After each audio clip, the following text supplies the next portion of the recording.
चिंचोली कोकणे ग्रामदैवत श्री कपालेश्वर महाराज यात्रा उत्सव बुधवार दिनांक 28 जानेवारी 2026 व गुरुवार दिनांक 29 जानेवारी 2026 रोजी बैलगाड्यांच्या भव्य शर्यतींचे आयोजन करण्यात आल्याची माहिती येथील यात्रा उत्सव कमिटीने दिली. कपालेश्वर महाराज यात्रा उत्सवानिमित्त या ठिकाणी 28/1/2026 आणि 29/1/2026 असे 2 दिवस बैलगाड्याच्या भव्य शर्यतीचं ग्रामस्थ मंडळाच्या वतीनं आणि देणगीदारांच्या वतीनं या ठिकाणी आयोजन केलेलं आहे. पहिल्या दिवशी साधारणतः घाट हा सकाळी कपालेश्वर महाराजांच्या पालखीचं मिरवणूक असते, त्यामुळं पहिल्या दिवशी घाट हा साधारणतः सकाळी 11 वाजता या ठिकाणी सुरू होईल आणि 29 तारखेला नियमानुसार घाट हा सकाळी 8:30 ते 9 वाजेपर्यंत सुरू होईल. या यात्रेमध्ये साधारणतः 300 गाडा या ठिकाणी पळेल असा प्राथमिक अंदाज टोकनावरून येत आहे. आणि गेले जवळपास या जिल्ह्यामध्ये नवे तर महाराष्ट्रामध्ये बैलगाड्याच्या शर्यती, इनामी शर्यती ह्या चिंचोली गावापासून सुरू झालेल्या आहेत.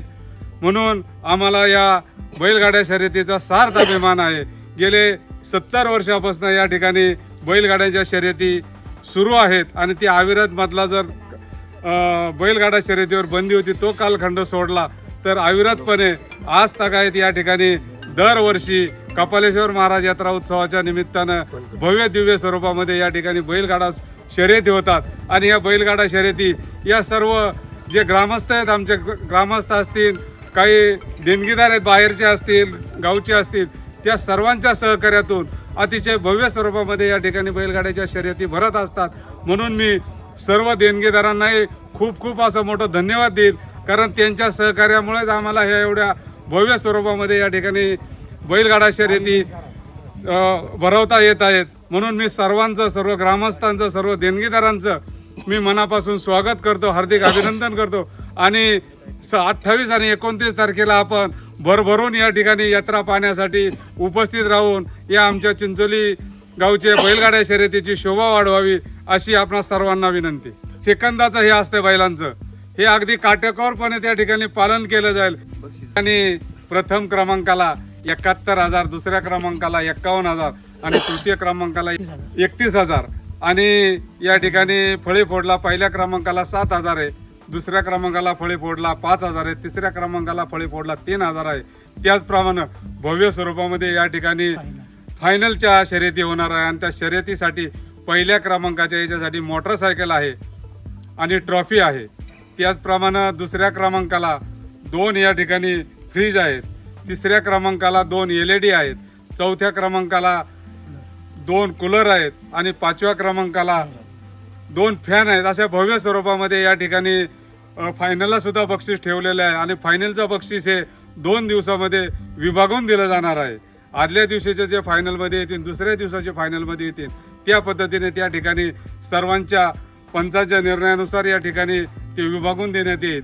काही नामांकित बाऱ्याही या ठिकाणी यावर्षी येणार आहेत, कारण यावर्षी आमच्या आळ्याचं काम अतिशय सुंदर पद्धतीने झालेलं आहे. नदीच्या बाजूला जो धोक्याचा प्रकार होता, कारण जर बैल खाली गेला तर बैल त्या ठिकाणी मोडला जाण्याची शक्यता होती, म्हणून चांगल्या नामांकित बाऱ्या या ठिकाणी येत नव्हत्या. परंतु यावर्षी त्या बाजूनं भिंतीचं काम झालेलं आहे आणि आळं अतिशय आतमध्ये सुंदर पद्धतीने झालेलं आहे. म्हणून त्या ठिकाणी बैल येतील. या ठिकाणी कुठल्याही प्रकारचा आता बैलांना धोका राहिलेला नाही आहे. भक्तिभावानं ही यात्रा गेली 70 वर्ष या ठिकाणी आमचा हरिनाम सप्ताह गेले 70 वर्ष या ठिकाणी 17वं वर्ष चालू आहे.